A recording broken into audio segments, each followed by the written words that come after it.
Buenas tardes, mi nombre es Brian Vindas y soy parte del curso de legislación tributaria. Hoy es 2 de marzo a las 4:38 de la tarde y bueno, hoy tenemos como objetivo general hablar sobre varios temas con respecto a al impuesto sobre las utilidades, como lo son, por ejemplo, el sujeto activo, el pasivo, los aspectos material, espacial, temporal, el nacimiento, la exigibilidad, entre otras cosas. Y para esto vamos a repasar cada uno de estos conceptos que nos ayudarán a desarrollar el tema. Empecemos por el sujeto activo. El sujeto activo en la legislación tributaria es la entidad encargada de administrar, gestionar, fiscalizar y recaudar el tributo. El tributo casualmente fue lo que vimos en el video pasado. En el caso del impuesto a las utilidades, por ejemplo, el sujeto activo es la Dirección General de Tributación. Esa entidad está organizada por territorio y tiene diferentes administraciones tributarias que abarcan distintas regiones del país, que es el que vemos en el cuadro de abajo. También en cuanto a los tipos de administración tributaria, podemos empezar por las municipalidades. Las municipalidades son como bueno, son los gobiernos locales de cada cantón y tienen la capacidad de cobrar impuestos como el impuesto sobre bienes inmuebles, ¿verdad? Que es el impuesto a las propiedades y otros tributos locales. Después están lo que son los órganos adscritos al Ministerio de Hacienda, ¿verdad? Que son entidades como la Dirección General de Tributación, que se encargan de recaudar los tributos a nivel nacional, como por ejemplo el impuesto sobre la renta y el IVA, que es el impuesto de valor agregado. Y por leyes específicas, que son como algunos tributos que se crean por leyes específicas o especiales que regulan impuestos muy particulares. Vamos a ver, un ejemplo simple es, por ejemplo, un impuesto creado solo para las personas que ganen más de cierta cantidad de dinero o un impuesto sobre el consumo de ciertos productos. Ahora, con respecto al sujeto pasivo, ¿verdad? Es básicamente como la persona o la entidad que está obligada a pagar el tributo. Los sujetos pasivos pueden ser contribuyentes o responsables. Los contribuyentes son las personas que tienen la obligación directa de pagar un impuesto. Por ejemplo, una persona que recibe su salario y debe pagar el impuesto sobre la renta. En este caso, por ejemplo, si trabajas en una empresa, tu empleador te quita parte de tu salario para pagar esos impuestos. Y los responsables, que son básicamente aquellas personas que, aunque no son los que directamente generan el tributo, tienen la obligación de pagar por alguien más, como un responsable legal o una empresa que debe pagar los impuestos de sus empleados.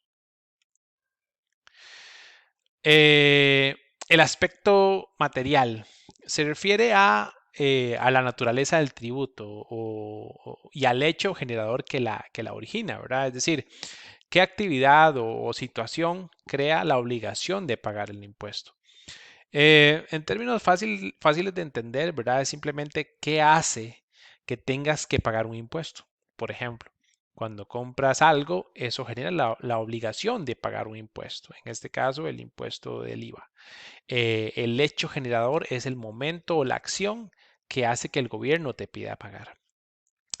Después vemos el aspecto espacial, ¿verdad? El aspecto espacial hace referencia a la ubicación geográfica en la que se aplica el tributo. Depende de la jurisdicción del tributo, ya sea a nivel nacional o municipal. Básicamente se refiere a dónde se aplica el tributo. Algunos tributos los cobra el gobierno local, ¿verdad? En este caso, por ejemplo, el gobierno nacional, como el IVA, mientras que otros son de las municipalidades, ¿verdad? Lo que hablaba anteriormente de los gobiernos locales, como por ejemplo el impuesto a las propiedades. Entonces, por ejemplo, si vives en un cantón, por ejemplo, en mi caso, la municipalidad de San Rafael de Heredia, ¿verdad? Ellos pueden cobrarme impuestos por mi casa. Pero, por ejemplo, si compras un producto en cualquier lugar del país, ese impuesto se paga al gobierno local, perdón, al gobierno central de Costa Rica.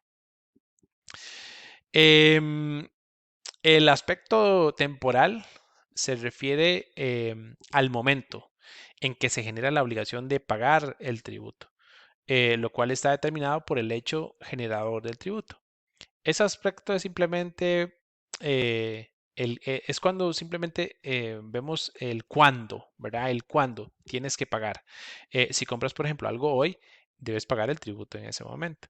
O, por ejemplo, si trabajas en un mes completo, tu impuesto sobre la renta se calcula según los ingresos de ese mes. El nacimiento. El nacimiento de la obligación tributaria se da cuando se inicia una actividad económica lucrativa. Si una persona comienza a realizar actividades que generan ingresos de forma habitual, en ese momento se genera la obligación de pagar los impuestos. Y la exigibilidad es el momento en que el tributo ya se puede cobrar. Después de que nace la obligación tributaria, el gobierno puede exigir su pago. Es un periodo determinado, por ejemplo, del 15 de enero al 15 de marzo. En otras palabras, ese es el momento en que el gobierno tiene derecho a pedirte que pagues.